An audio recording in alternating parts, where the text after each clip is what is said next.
Isabella and Matt.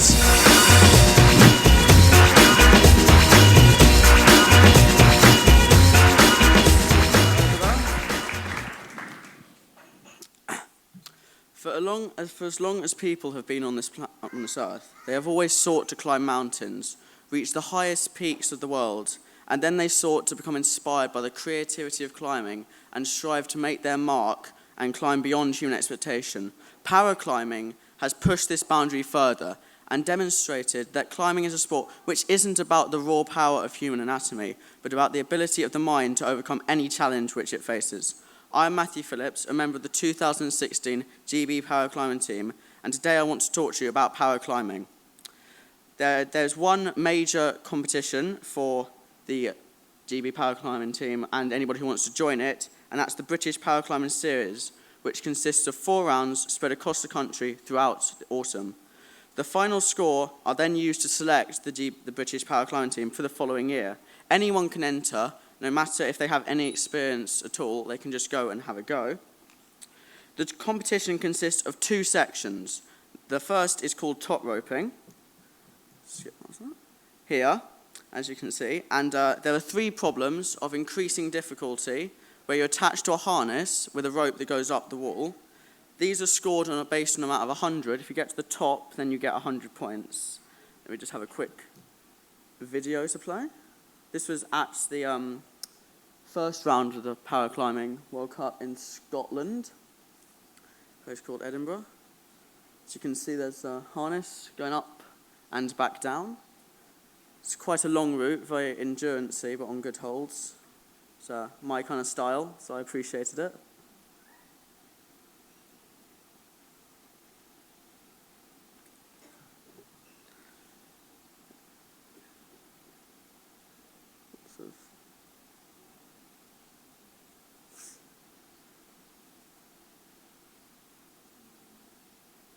As some of you might be able to see, I have wrapped around my arm medical tape, which is something that I have found very useful to making sure that I can grip the holds very well. It's a very useful adaptation. Reach the top. There we go. Thank you. The second part of the paraclimbing series is called bouldering. As you can see, here's a quick picture before the video. This is also 3 climbs, but this time it's only on 3-meter high wall, and you do it without any ropes or harnesses, but there's a safety mat beneath you in case you fall off. And this is scored out of 60. So if we just play the next video again. Sorry for the kid who's trying to balance. This was taken at the Manchester round a couple of weeks ago. I unfortunately didn't complete the problem during the competition, only afterwards.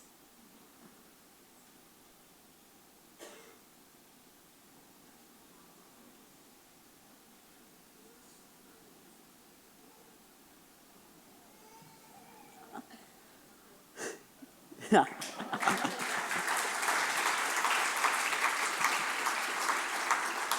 Thank you.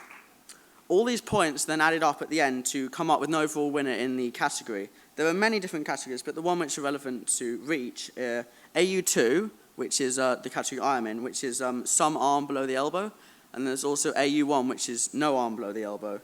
These are obviously separated by men and women, but they're not separated by age, so I'm competing against people who could be much older than me. Another part of climbing, which is quite important, is climbing outdoors. As you can see here, there are many great places to climb outdoors in Britain. Some examples would be Stanage in the Peak District, or Portland and Swanage down south. I'll just explain each one of these pictures now if we start on your left.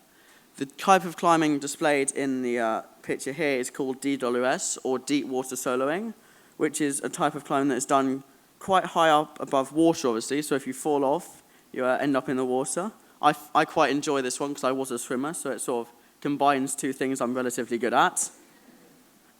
The one picture in the middle is taken in Portland, which is down towards the end of England, and it was a very picturesque place. I'm on a crag I can't remember the name of now, unfortunately, and I'm doing sport climbing, which is what you do outside. And then if we move on to the final picture, this is bouldering once again, And this was taken at a place called Harrison's Rock in the southeast.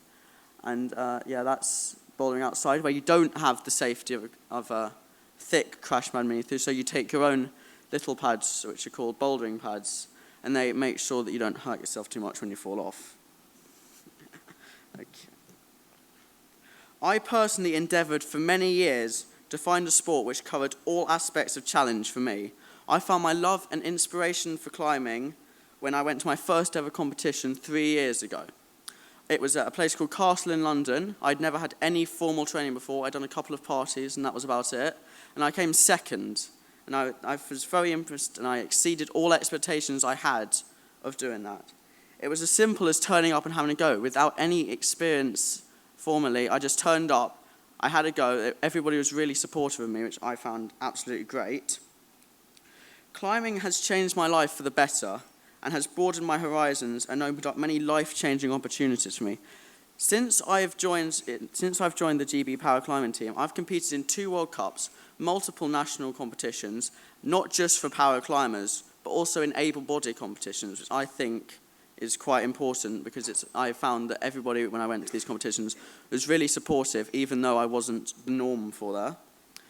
In all of these, I transcended my expectations. I did better than I ever thought I could.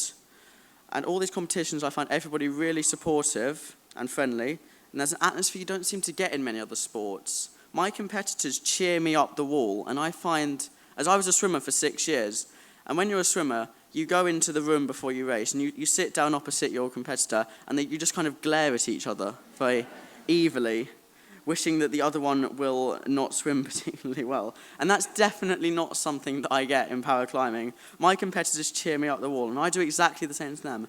There's no tension. I just think it's really conducive to a friendly atmosphere, a friendly and supportive atmosphere. I've found that climbing helps me in so many ways. For example, 2 years ago, I would never have dreamed of standing up here now and talking to all of you. It just wasn't who I was. I was very shy. I was not very good at public speaking or any kind of speaking, to be honest. And that's all changed because of climbing. My communication skills have improved immensely. I really can't tell you how much better I am at it now. I've made many good friends and met many new people. Climbing as a sport has grown massively now that it's in the 2020 Olympics, which I'm very excited about. And now we just need to try and get it into the Paralympics as well. My job today is to try and convince you that it's the sport your children should do. And I most definitely think it is. I'm now going to pass over to my colleague, Isabella Walsh, to talk about her experiences.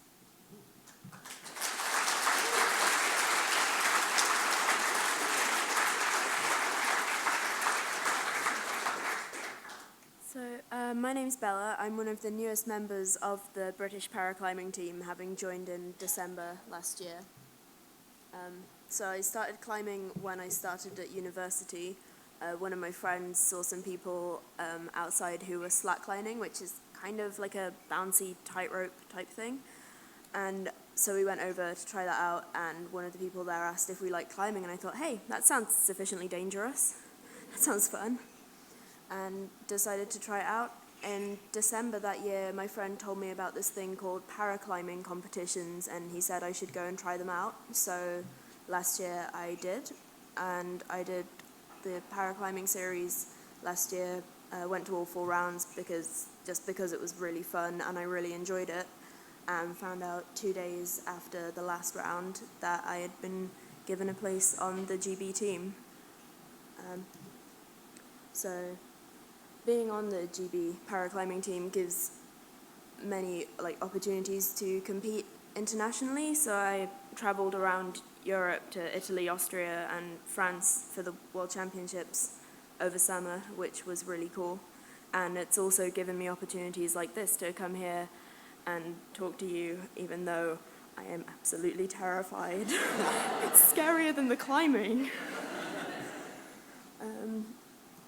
So yeah, what I do when I'm not climbing, I study physics in Southampton. I enjoy baking and going to concerts. I don't know what I'm going to do with my life next week on Wednesday evenings after Bake Off finishes.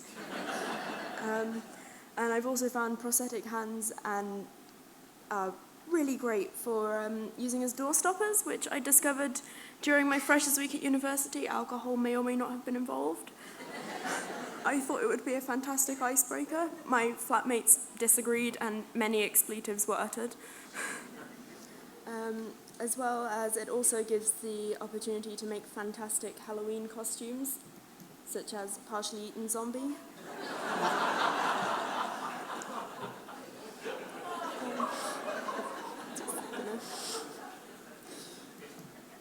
So for any of you coming bouldering tomorrow, or for those of you who aren't and who just want to know more, I know Matt touched on bouldering a bit. I also have. So it's basically without the rope, obviously, and you've got the crash mats, and they tend to be more technical than an actual route. You've got to think more about how you're going up, whereas a route, the difficulty is in how sustained it is. It might be 15, 20 meters tall. These are only short, so they have to find a different way to make them difficult. And they do that by throwing in like, weirdly shaped holds, like the giant blue one there. So yeah, in general, going up the routes tends to be alright. It's the coming back down again. It gets a little bit more difficult, as you're about to see from...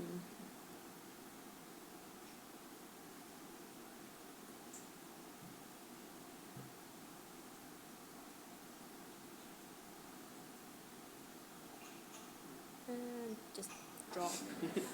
And for those of you who might have children going bouldering tomorrow and worried, like what happens if, you know, we fall when we're not planning on falling, just a quick clip here, show that, and I'm on the ground.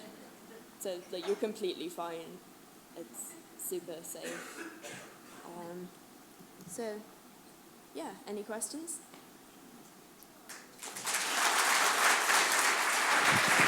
Fantastic, guys. Well done. Ladies and gentlemen, Bella Walsh and Matt Phillips. Well done. Fantastic. Brilliant.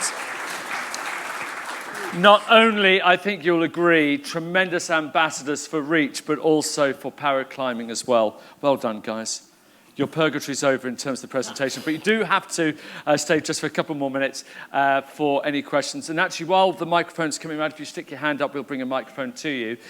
They mentioned there about climbing tomorrow, and we've actually managed to secure a few extra places. So if you haven't yet registered, there are 10 places available still for tomorrow at the Climbing Academy. And if you see Jo, who's standing at the back there, she will be able to help you and get you registered.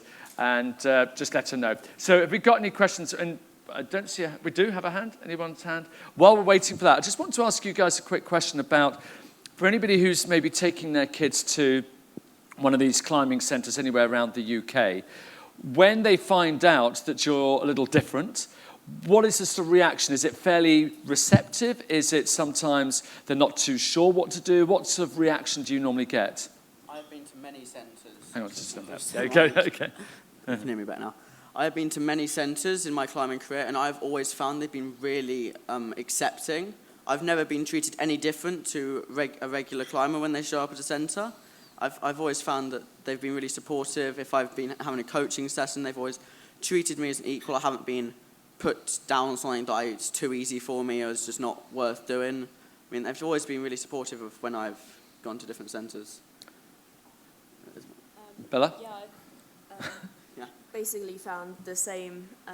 They're particularly supportive when they find out you're on the team because it looks great for the wall. But also, even before I got on the team, the only real, like with bouldering and with the actual climbing, you don't need to adapt anything. It's only when you're learning to belay, which is when you do the ropes for someone else who's climbing, you have, I use a slightly different thing to what a two-handed person would use because like basically you have to always be holding one rope at the same time and obviously that's not logistically practical. So I use one which auto locks in case, that way if the person falls while I'm not holding the bottom rope, they're not going to die, which is always good. Always useful, always useful, Things to tell yeah. the parents, is it? And what about, we noticed you had some very high-tech equipment there of some surgical tape. Is there anything else? What about prosthetics or anything like that? Any other type of equipment that's different to anybody else? I don't, not that I can think of, like not specific to disabled climbing or paraclimbing. So obviously, like anyone climbing, you have your climbing shoes, which have like the rubber soles, so they're super sticky to the wall. But tape is the only real adaptation that anyone with a limb difference makes. Well, certainly watching you both, I'm not arm wrestling you afterwards. You're way too strong. Did you see the way you just pulled yourself? Unbelievable. Do we have any questions? We do. Just over there. Hi, congratulations. That was really inspiring. I just want to ask if you used prosthetics for anything else, sort of getting to this point, other than doorstops, of course. Interested to see if you'd use those at all. I personally had one for many years when I was much younger in order to, if I wanted to choose it or not. I chose in the end that I would prefer not to have a prosthetic. I do use it occasionally for bike riding and other stuff. I played the trombone at one point, and it was very useful for that. But most of the time nowadays, I don't use it in regular life or as a cosmetic thing. I think it's very much a personal choice, and it's not what I wanted. Yeah, I also had one at a young age, and I would just refuse to wear it. My parents would put it on me. We'd go out to the supermarket. I'd take it off and throw it at unsuspecting shoppers. I think we're getting to know your sense of humour here a little bit, Bella. There seems to be a bit of a pattern forming. I'm a terrible person. But ever since then, I've not really got on with them. I do have one, just a cosmetic one, but I don't ever really wear it. Okay, fantastic. Any other questions? I think that's the moment. And again, they will be around all day this evening, so do pop in and have a chat with them. I'm sure Bella will give you more ideas of how you can terrify people as well. In the meantime, Bella Walsh, and also keep it going for Matt as well. Thank you very much, guys. Fantastic.